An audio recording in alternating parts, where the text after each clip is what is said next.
po sa iyo, Sir Pipi. Ako nga pala si Roman, isang OFW at kasalukuyan ngayong nagtatrabaho dito sa France. Gusto ko lang sanang ibahagi din sa iyo yung naging karanasan namin ng pinsang ko.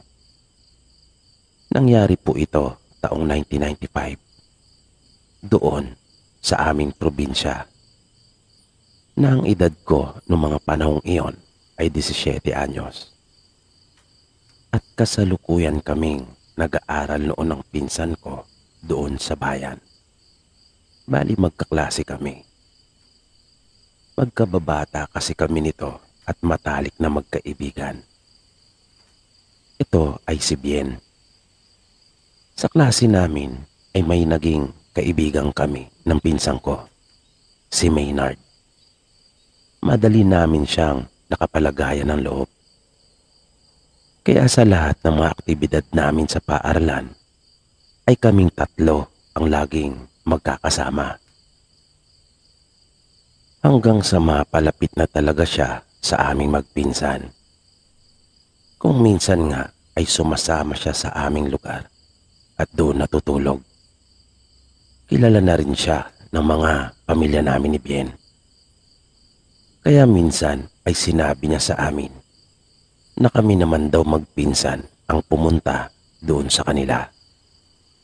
Nang sabihin niya sa amin iyon ay malapit na pala ang piyesta sa kanila at inimbitahan niya kami. Natuwa naman kaming pareho ni Bien at sinabi naming magandang ang pagkakataon iyon na kami naman ang makapunta sa kanila. Mabilis na lumipas yung mga araw. Di namin halos na malayan na sumapit na pala yung araw ng kapistahan kanila Maynard. Ang kaso, isang araw bago ang pista sa kanila, ay nagpaalam na siya sa aming magpinsan na hindi na siya papasok kinabukasan dahil magiging abala umano siya pagkat maraming gagawin sa kanila. At siya ay tutulong. Kaya kanya na lang kaming tinuruan at ipinaliwanag din niya sa amin kung paano ang pagpunta doon sa kanila. Kaya nang sumunod na araw, tulad ng kanyang sinabi, ay hindi na nga siya pumasok. At kami na lamang ng pinsang ko na si Bien ang magkasamang pumunta sa kanila. Pagkatapos ng klase, ay sinundan namin yung lahat ng kanyang mga sinabi para makarating sa kanila. Pagbaba namin ng jeep ay napansin namin kaagad yung mga banderitas na nakasabit.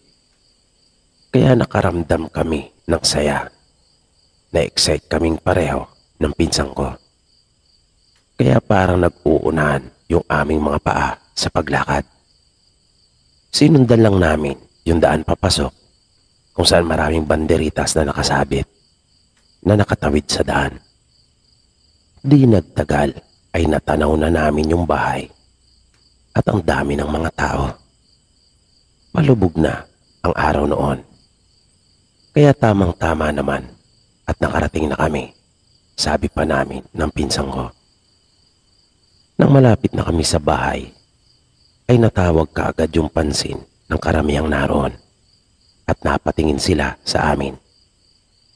Halata sa kanilang mga mukha yung pagtataka kung sino kami, na hindi nila kami nakikilala, na kapwa hindi kami pamilyar sa kanila.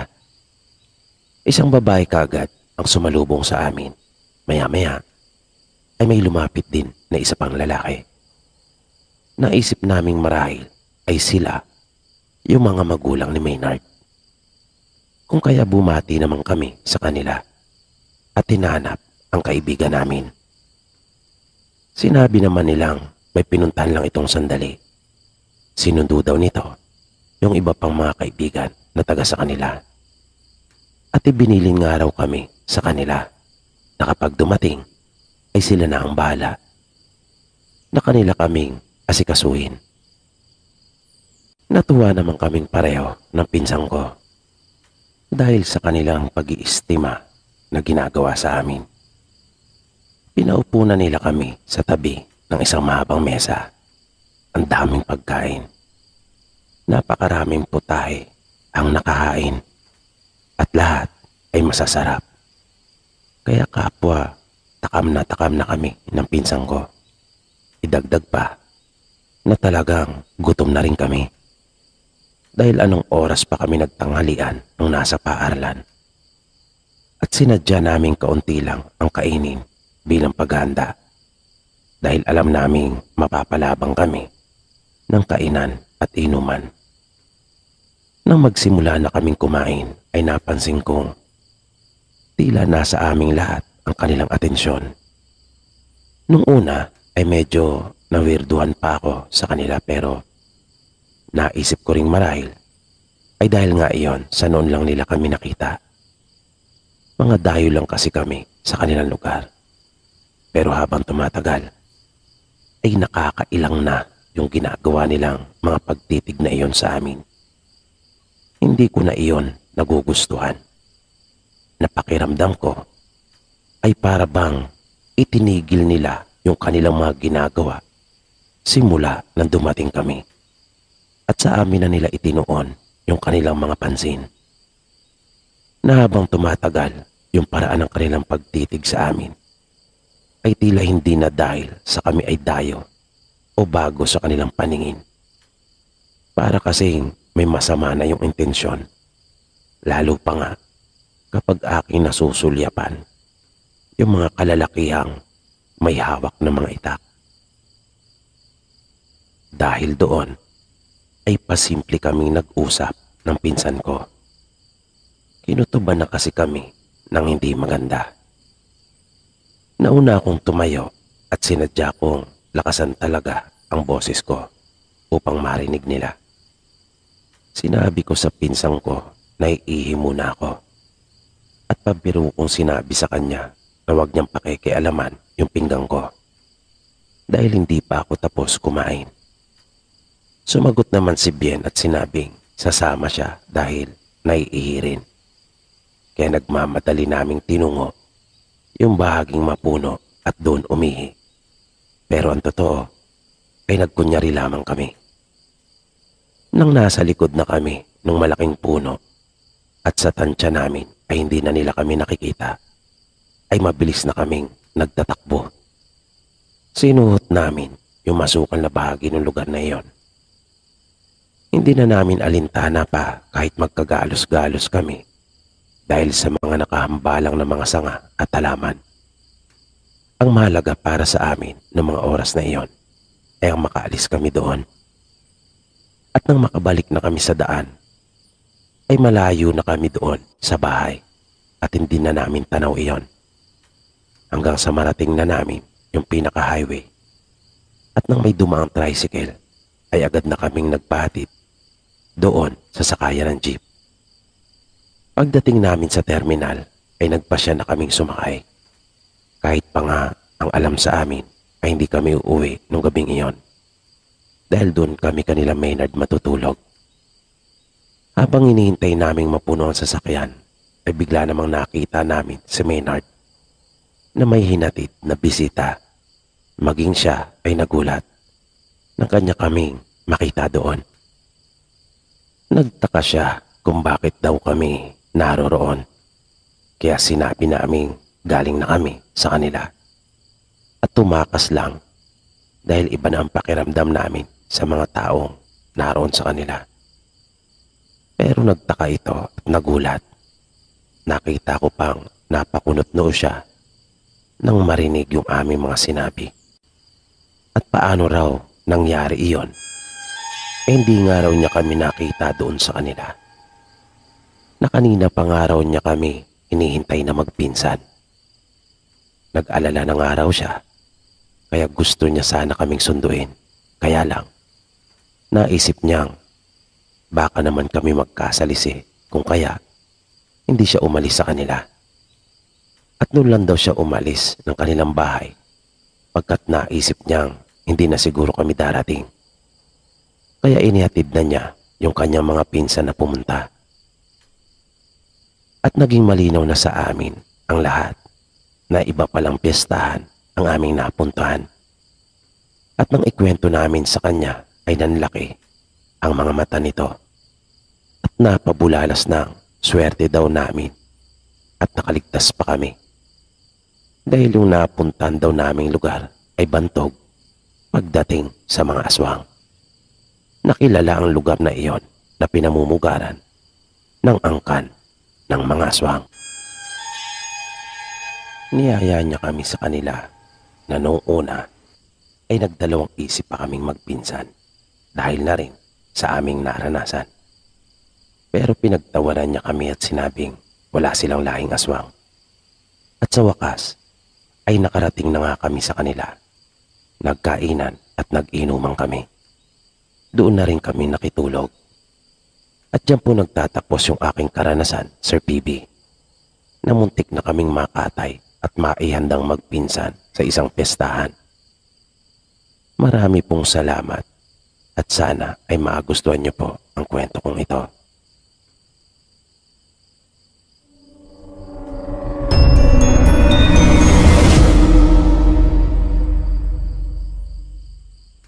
Kumusta po kayo, Sir PB? Nais ko sanang ibahagi sa inyo yung naranasan kong kababalagan. Tawagin mo na lang ako sa pangalang Bads. Yan kasi ang palayaw na ibinansag nila sa akin. Taong 1997 po kasi, Sir PB, habang nag-aaral po ako sa kolehiyo, ay may nakilala po ako. Bago kasi magsimula yung aming ROTC, ay nakakaugalian ko ng tumambay muna sa isang tindahan sa labas ng campus. At habang hinihintay ko yung oras ng pagsisimula, ay doon ako naninigarilyo. Madalas ko siya nakikita doon na nakatambay rin. Hanggang isang beses, ay nilapitan niya ako at nakipagkwentuhan siya sa akin. Siguro ay napapansin na rin niya ako na lagi doon naghihintay tuwing ROTC namin. Bali magkaiba kami ng kurso, Sir PB, hanggang sa naging matalik kami magkaibigan.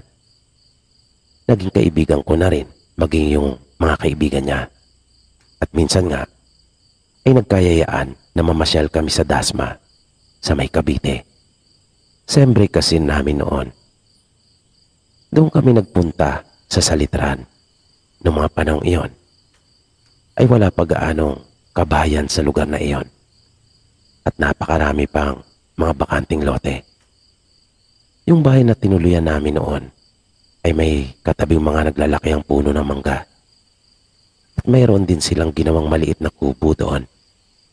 Doon kami pumesto nung mag-inuman kami. Nang nangangalahati na yung aming iniinom ay nagpaalam akong sandali. Sabi ko sa kanila na iihilang ako. Lumakad akong palayo sa bahay. Yung hindi na ako naaabot ng liwanag na nagmumula doon. Nang bigla na lang may malakas na hanging dumaan sa ibabaw ko. At naramdaman ko pangang parang may sanga na tumama sa gilid ng ulo ko. Sa pagkabigla ko ay isinara ko na kaagad yung zipper ng pantalong ko na hindi pa natatapos yung aking ginagawang pag-ihi. At nagmamadali akong bumalik sa kanila doon sa kubo. Nahiya naman akong sabihin sa kanila yung naramdaman ko. Naisip ko rin kasi na baka kantsawan pa nila ako, sabihan duwag at gumagawa lang ng kwento.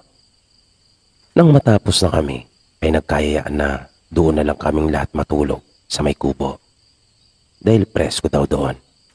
Pero tumanggi ako at sinabi kong doon na lang sa loob ng bahay. Pero mapilit sila at sinabihan pa akong walang pakisama, kung kaya napilitan na rin ako.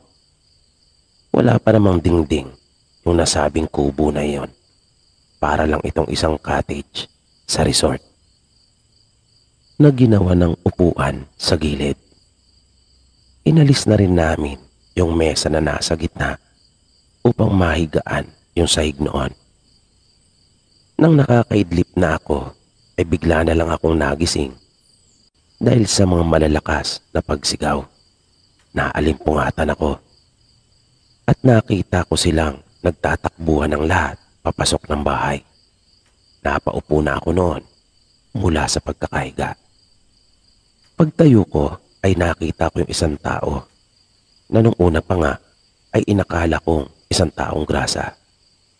Nakatalikod kasi ito sa akin.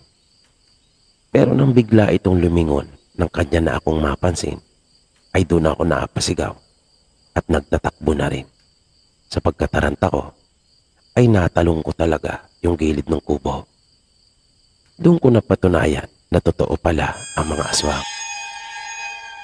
Nakakatakot at mabalasik yung mukha nito. Sa sobrang takot ko na maabutan, ay nagtatakbo ako hanggang sa kalsada. Hindi ako nangatok sa may pinto dahil naisip ko nga na baka maabutan ako noon. Tiyempo naman na may papadaan ng mga rumorondang tanod. Kanila ako nilapitan at sinabi ko naman kung ano ang nangyari. Pinuntahan namin yung aswang doon sa likod pero wala na yun doon.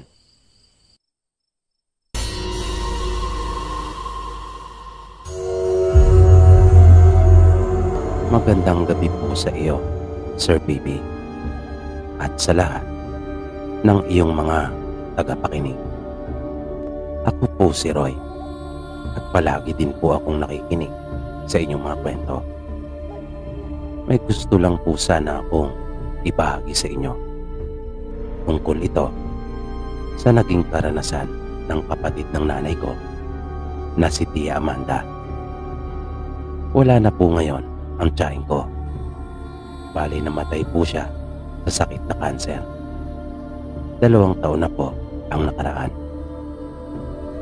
Natatandaan ko pa po kasi yung kwento niya sa aming magpipinsan. Nang dumalo kami ng reunion at nagkakwentuhan. Isa pong guro ang tiyahin namin at naranasan niya magturo noon sa mga bulubunduking bahagi ng kanilang probinsya. Kwento niya sa amin, lingguhan siya kung umuwi sa kanila. Dahil nga sa sobrang layo nung paaralan kung saan siya nagtuturo. Nag-iisa lang yung paaralan nila na merong isang silid doon sa bundok. At tanging siya lang ang guro doon. Dahil sa pagmamahal niya sa kanyang propesyon, kung kaya nagawa niyang magtiis. Bata pa lang kasi siya, ay pangarap na niya talaga ang maging guro. At para sa kanya, kakaibang saya ang nararamdaman niya kapag nakikita niyang may mga batang natututo dahil sa pagsusumikap niya. Nung mga unang araw niya ay talagang nanibago siya, lalo na kapag gabi. Dahil mag-isa lang siya doon sa silid-aralan nila. May mga magulang naman sana ng mga bata na nagmamagandang loob na niyaya siya na doon na lang sa kanila tumuloy sa tuwing araw na may pasok. Ngunit nahiya naman si Tia Amanda. Kaya nagtiis na lang siya na mag-isang natutulog doon sa kanilang silid-aralan. Sa ilang araw niyang pananatili doon ay naging maayos naman ang lahat. Pero nang ika-4 na gabi na niya ay doon na siya may naramdamang kakaiba. Kwento ni Tia Amanda, bigla umanong lumakas ang hangin ng pagkalakas-lakas. Kung kaya ang buong akala niya ay may paparating na bagyo. Pero hindi naman bumuhos ang ulan. Kung kaya nagtaka siya. Isinara niya ng mabuti ang pintuan at yung 2 bintana. Nahiga na siya sa katre na yari sa kawayan at nagtalukbong na lang ng kumot. Maya-maya ay may narinig na siya na parang mayroong nasa labas. Dahil doon ay kinabahan na siya. Lalo na naririnig niya yung mga yabag noon. Idagdag pa na hindi naman mukhang matibay yung pagkakayari sa kanilang silid-aralan. At ang nakakatakot pa ay nag-iisa lamang iyon doon sa lugar. Ang pinakamalapit na bahay ng kanyang mag-aaral ay ilang metro pa ang layo mula doon. Pero sa palagay naman niya ay maririnig siya nila kapag siya ay sumigaw. Yun ang naisip niya kung sakaling maging agresibo na talaga yung nasa labas at magpilit na siya ay pasukin. Pero humanap na siya ng maaari niyang magamit na armas. Yun nga lang, ang tanging naan doon ay yung tinatawag na utak. Hindi matulis ang dulo nito at karaniwang ginagamit lang na pambungkal ng lupa. Magkaganon pa man, ay kanya rin iyong hinawakan. Naisip niyang mabuti na rin iyon kaysa sa wala. Nang bigla na lang tinalapag yung isang bahagi ng dingding at nakikita niya sa siwang yung nilalang na gumagawa noon. Tawang figura nito at sa tingin niya ay may kataasan iyon. Ngunit hindi niya ito maitsurahan pagkatanging liwanag lang na nagmumula sa buwan ang nagsisilbing pinakailaw sa labas.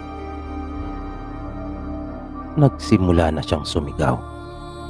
Humingi siya ng tulong. Pero hindi tumigil yung nasa labas at gusto talagang makapasok. Hanggang sa makita niyang lumusot na talaga yung isang kamay noon.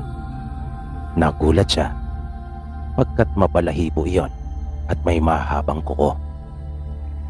Kahit natatakot, ay lakas loob niyang tinaga iyon ng hawak niyang utak. May talas din naman kahit paano, pero walang anumang naging epekto iyon sa nilalang. Hindi man lang nito ininda iyon at nagpatuloy sa kanyang ginagawa. Hindi naman tumigil si Tia Amanda sa pagsigaw. Patuloy siyang humingi ng tulong. Hanggang sa bigla na lang tumigil yung nilalang at nagmamadali na itong lumikas. Ilang sandali pa ay nakarinig na siya ng mga boses at nakita rin niya yung liwanag na dulot ng dala nilang mga ilaw. Binuksan niya ang pinto at agad na sinabi sa kanila yung nangyari. Sinamahan na siya ng mga ito nung gabing iyon. Pero hindi na rin siya nakatulog pa dahil sa tuwing ipipikit niya ang kanyang mga mata ay naaalala niya yung nangyari. Nalaman niya mula sa kanila na iyon pala ang malaking problema nila sa kanilang lugar. Iyon umano ang dahilan kung bakit walang nagtatagal na guro para turuan ang kanilang mga anak.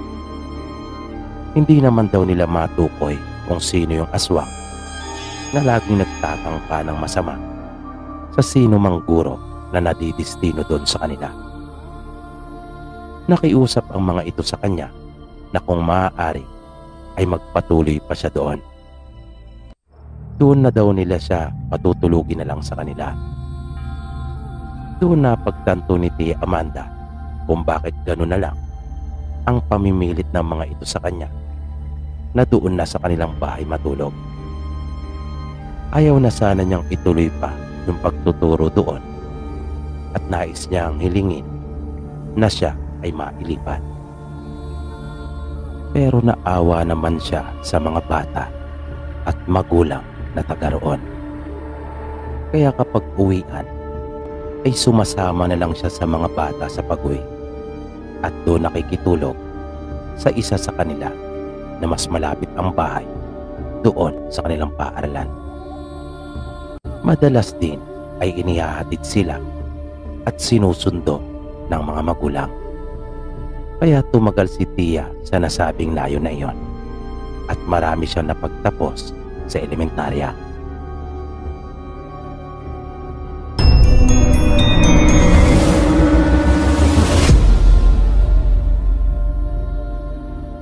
Magandang gabi po sa iyo, Sir PB. Itago mo na lang ako sa pangalang Erwin.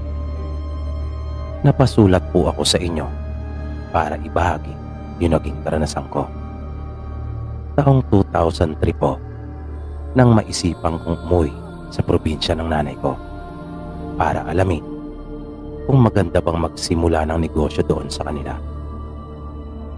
Nung mga panahong iyon ay may isa na po akong anak. Balak kong magtayo ng poultry at piggery sa kanila at subukang doon na lang kami manirahan ng pamilya ko. Kaya ako na lang muna ang umuwi para masiguro ko kung magiging successful ba ang pinaplano ko. Nang nasa barko na ako, tulad ng nakagawian ko, ay sumilip ako sa pinakabarandile ng barko nang ito ay papaalis na.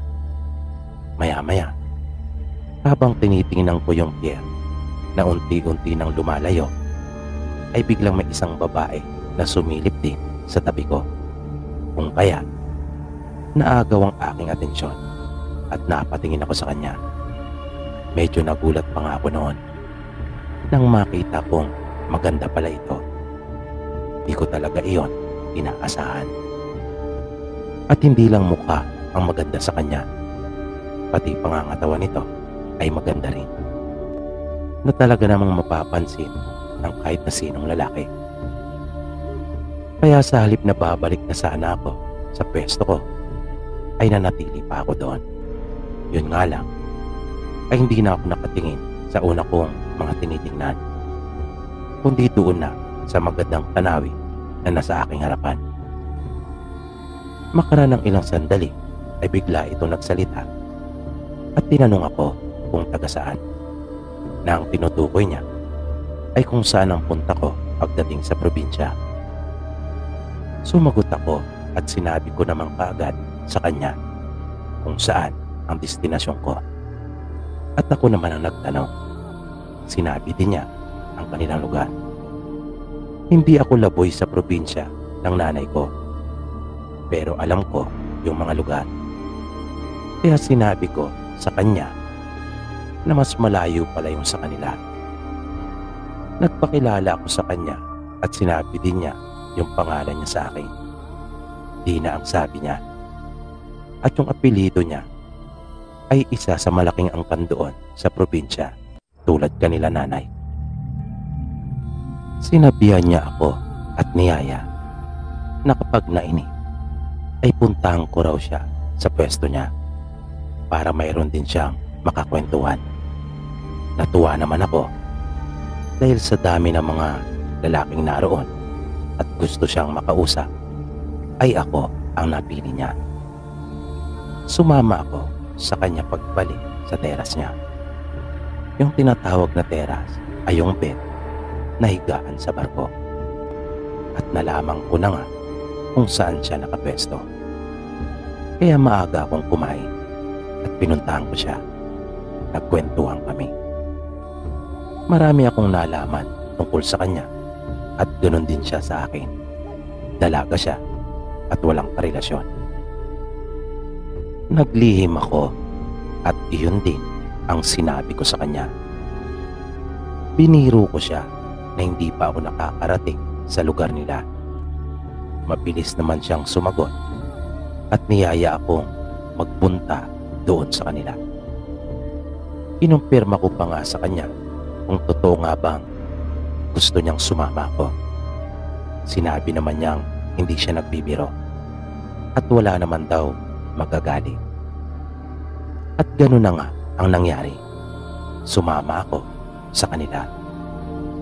Buong magdamag ay hindi kami natulog. Nagkwentuhan kami hanggang sa makarating na kami sa pier. Sa pag-uusap namin ay madali kaming nagkapalagayang loob at parang nagkakaintindihan na kami. Ang totoo, pagbaba namin ng barko ay magka-holding hands na kami. Sumakay kami ng jeep papunta sa kanila. Hindi iyon daraan sa bababaan ko. Naisip ko na lang na bahala na.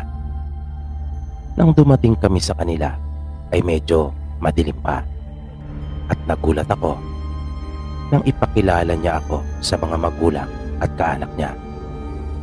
Boyfriend ang pagpapakilala niya. Medyo kinabahan ako, pero at the same time ay natuwa naman ako. Dahil napakaswerte ko naman. Dahil sa napakaganda talaga ni Dina. Kumain kami ng agahan at pagkatapos ay magkatabi kaming natulog sa kwarto niya na magkayakap. Tanghali na nang magising ako at wala na siya sa tabi ko. Paglabas ko ng kwarto ay sinalubong pa niya ako at tinalikan at nagyaya na siyang kumain. Magkakasabay kaming lahat na kumain ng tanghalian. Pagkatapos noon ay nagdatingan ang ilan niyang tsuy at mga pinsan. Nag-inuman kami. Nagkatay pa nga sila ng kambing. Masayang masaya talaga ako noong mga sandaling iyon. Lalo na at lagi kong katabi si Tina. Napakalambing nito. Maghahating gabi na nang huminto ang inuman.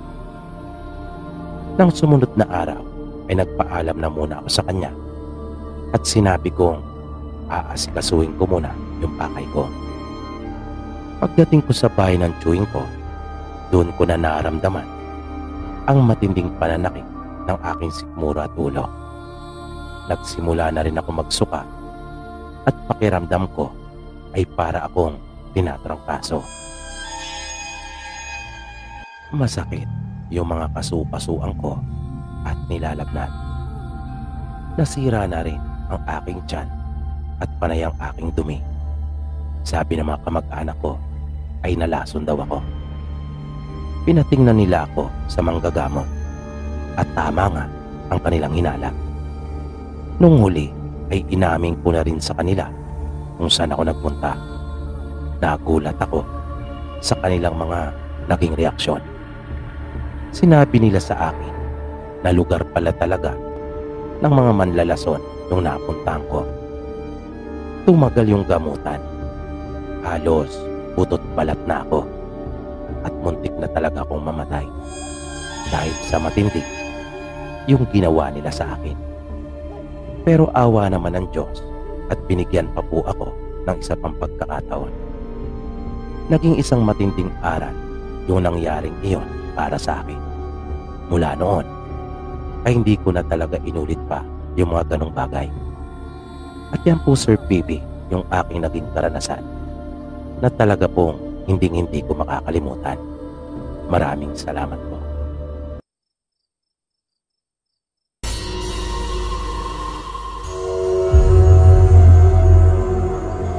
Ako nga po pala si Romnick. Isa rin sa inyong masugid na tagapakinig. Gusto ko lang rin ibahagi sa inyong programa yung tungkol sa karanasan ng yumao kong ama. May ikinuwento kasi siya sa akin noon. Ayon sa kanya, 15 anyos siya na mangyari ang nakakatakot niyang karanasang ito.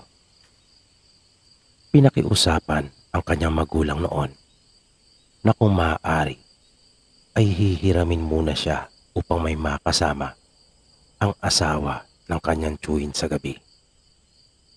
Dahil sumasama ito sa pangingisda. Buntis pa naman ang asawa nito noong mga panahong iyon. Ang dati kasi nitong kasama sa bahay ay yung nakababatang kapatid. Kaya lang, sa di malamang dahilan, ay bigla na lang nagpaalam sa kanila at umuwi na ito doon sa kanilang mga magulang.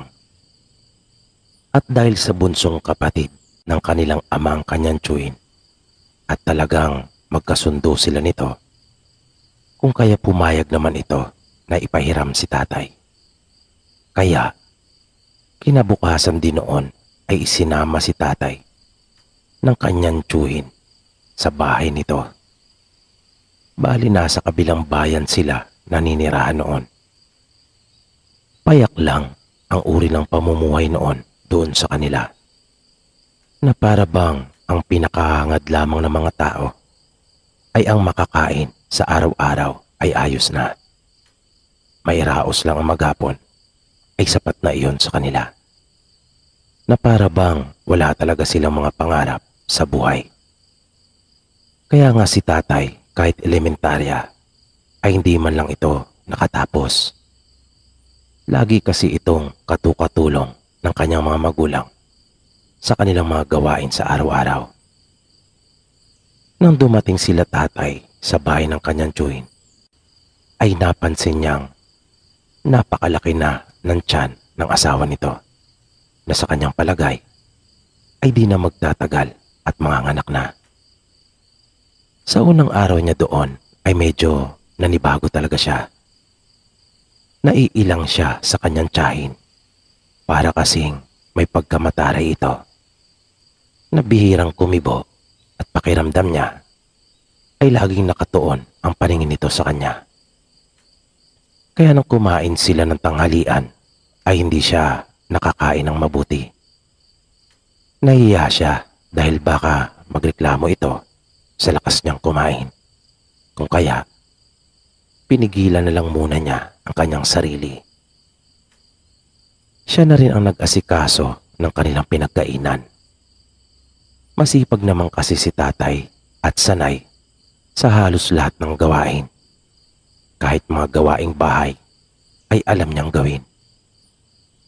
Kinagabihan ay maaga silang naghapunan at matapos makakain, mag-aalas 7 pa lang ay nakita niyang naghahanda na ang kanyang tiyuhin. Sasama uli ito sa pangingisda. Wala kasi siyang sariling bangka, kaya sumasama lamang ito sa kanyang mga kaibigan at kumpare. Bago umalis ang kanyang tiyuhin ay muli pa itong nagbilin sa kanya. Kaya bago siya nahiga ay sinigurado niya munang nakasarang mabuti yung kanilang pinto at bintana. Sabi ni tatay nang nakapikit na siya ay mayroon siyang narinig na tila ba may huminga. At sa tingin niya ay nasa ilalim lang iyon ng sahig. Kaya agad siyang napadilat. Ngunit hindi siya muna kumilos. Nakiramdam pa muna siya. Muli niya iyong pinakinggang mabuti. At tama nga siya. Ang kanya uling marinig ang mahinang tinig na iyon. Kinilabutan siyang bigla. Dahil naisip niyang mayroon ngang nasa silong nila. Kung sino iyon o kung ano ay di pa niya masabi. Pero kung ano-ano na ang mga hindi magagandang bagay ang naglalaro sa kanyang isipan noong mga oras na iyon. At para hindi siya malata ay iniwasan niyang lumika ng kahit anumang ingay. Sa halip na tumayo ay dahan-dahan na lang siyang gumapang palabas ng kanyang silid. Naisip kasi niyang hindi siya makikita noon pagkat pinatay niya ang kanilang lampara bago nahiga. Nagpunta siya doon sa pinakasala ng bahay na wala namang ibang naroon maliban sa lamisetang yari din sa kawayan at dalawang mahabang upuan. Nagkubli siya sa haligi at doon siya pasimpleng sumilip sa silong ng bahay.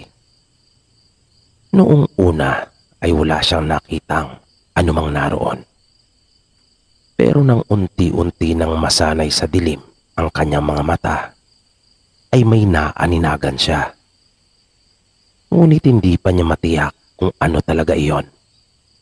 Dahil sa hindi niya makita ang itsura nito, maging yung kabuong figura noon. Gusto niya sanang puntahan na at gisingin ang tiyahin pero nagdalawang isip siya. Baka kasi maistorbo niya ito at mabulyawan pa siya. Kaya nanatili na lamang siya doon sa gilid ng haligi habang patuloy na pinagmamasdan kung ano yung mga susunod na gagawin nung nasa silong. Pero di nagtagal ay mas lalo pang naragdagan yung kanyang takot na nararamdaman. Nang makita niyang bigla na lamang may dalawang bagay na pumula doon sa silong. Ngunit pilit pa rin niyang pinakalma ang kanyang sarili. Hanggang sa makita niyang unti-unti na iyong lumayo at naglaho na rin yung dalawang bagay na mapupula na hinala ni tatay. Iyon marahil yung mga mata ng nilalang. Kung aswang man iyon o isang uri ng mabangis na hayop, ay di pa niya talaga masabi ng mga sandaling iyon. Matapos ang pangyayaring iyon, ay bigla siyang nakarinig ng malakas na pagkalabog. At nagmula iyon sa silid ng mag-asawa. Bigla niyang naalala ang kanyang tiyahin na ibinilin pa naman sa kanya ng tiyuhin na kanya itong bantayan. Bigla siya nag-alala para sa kaligtasan nito. Kaya tumayo siya at agad na tinungo ang silid nito. Nakasara ang kawayang pinto noon.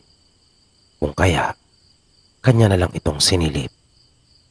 Gusto niyang malaman kung ano ang dahilan ng malakas na pagkalampag na iyon sa kanilang silid. Pagsilip niya ay nakita niya namang tulog na tulog ito. Kaya para siyang nabunutan ng tinik at nakahinga na ng maluwag. Nang malaman niyang ligtas naman ang kanyang tiyahin, bumalik siya sa may sala at naupo na lamang sa isang mahabang upuan na naroon.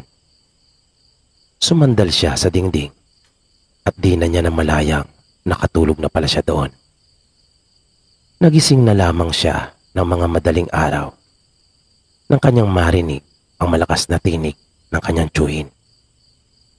Tinatawag nito ang kanyang pangalan at pinabubuksan ang pinto. Bagya pa siyang naalimpungatan dahil doon. Kaya mabilis na kumabog ang dibdib niya. Nang mahimasmasan, ay pupungas-pungas pa siya ng pagbuksan ng pinto ang kanyang tiyuhin.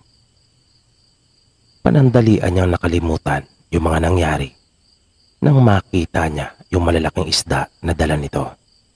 Kahit paano, ay napalitan ng tuwa yung takot na kanyang nararamdaman.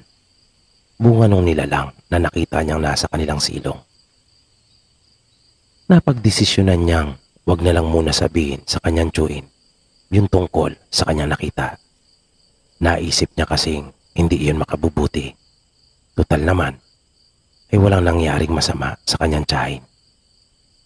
Naging payapa naman at walang nangyaring kakaiba yung mga sumunod na gabi.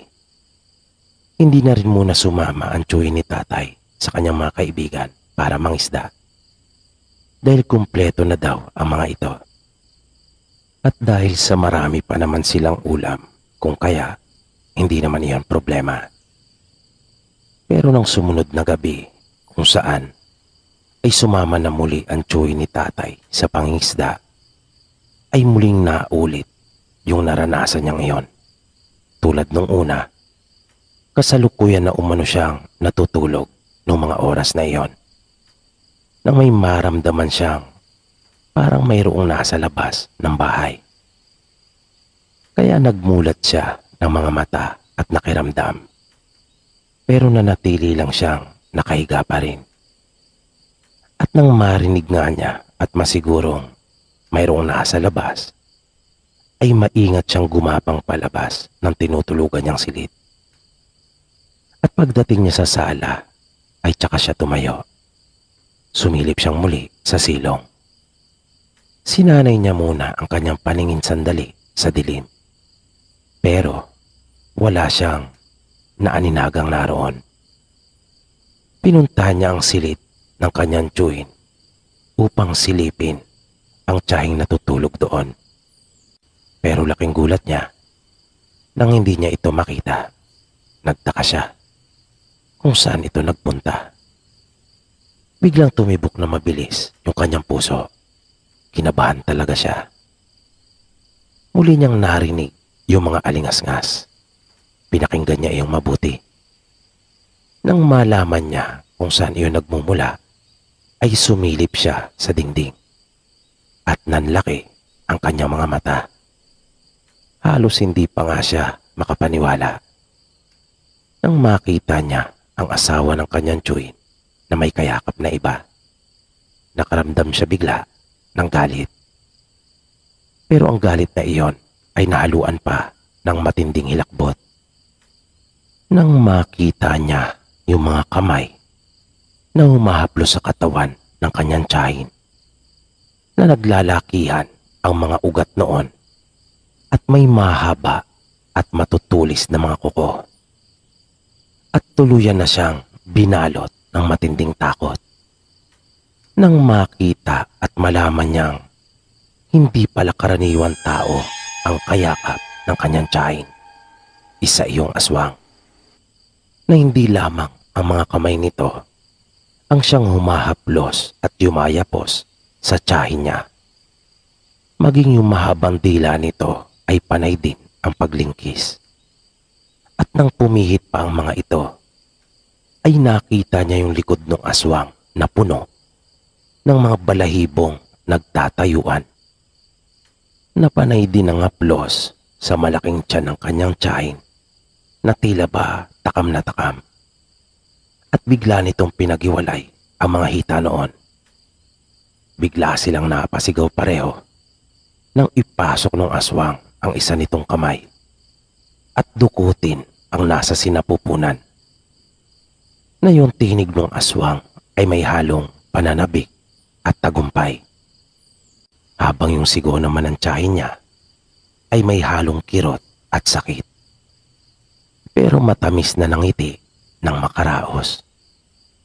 At hindi na ni tatay kinaya pa ang mga sumunod na nangyari nang pagsaluhan nilang dalawa ang bata. Kaya mabilis na siyang umalis at iniwan na ang lugar. Lakas loob niyang tinahak ang madilim na daan pabalik sa kanila. Nang dumating siya sa kanilang bahay ay tirik na ang araw. Agad niyang ikinuwento sa kanyang mga magulang yung kanyang naasaksihan. Halos hindi rin sila makapaniwala, pagkat kilala umano nilang mabait at tahimik ang asawa ng kanyang tiyuhin. Ngunit hindi nga imposibleng magbago ito, lalo na kung nahawaan na nung aswang nito na kalaguyo. Kinahapunan ay dumating din sa kanilang bahay ang kanyang tiyuhin. Nag-alala ito na hinahanap siya. Ibinalita rin ito sa kanila yung masamang nangyari sa kanyang mag-ina. Wala na raw yung kanyang anak, pagkat nakunan ang kanyang asawa. Nagkatinginan sila tatay at mga magulang niya. Nakaramdam sila ng awa sa kanyang tiyuhin. Pero kailangan itong malaman kung ano yung totoo. At kanila na ngang ipinagtapat dito yung totoong nangyari, na hindi nakunan ang kanyang asawa. Halos mabaliw sa sobrang galit at sama ng loob ang tiyuhin ni tatay. Pinayuhan nila itong manatili na muna doon sa kanilang bahay. Pumayag naman ito. Kinabukasan, pagkagising ni tatay, ay nagulat siya nang makitang paparating ang magkapatid. Nagtaka siya kung saan galing ang mga ito. Hindi niya alam na umalis pala sila. Nang magtanong si tatay sa kanyang ama, ang tanging nasabi na lamang nito ay kanila nang nakamit umano yung hustisya. Na sa pagkakaunawa daw ni tatay ng mga oras na iyon, ay kanila nang naipagiganti yung kaapihang dinanas ng tiyuhin niya, maging yung mapait na kapalaran na sinapit ng kanyang anak sa kamay ng asawa at kalaguyong aswang. Hanggang dito na lang po, Sir PB, ang kwento kong ito. Sana ay magustuhan nyo rin po at mapili. Dito po pansamantalang nagtatapos ang ating programa. At sana po'y inyong nagustuhan ang kwentong ating itinampok sa pagkakataong ito. Sana po ay patuloy nyo pang subaybayan ang mga susunod pa nating kwento. Maraming salamat po at hanggang sa muli.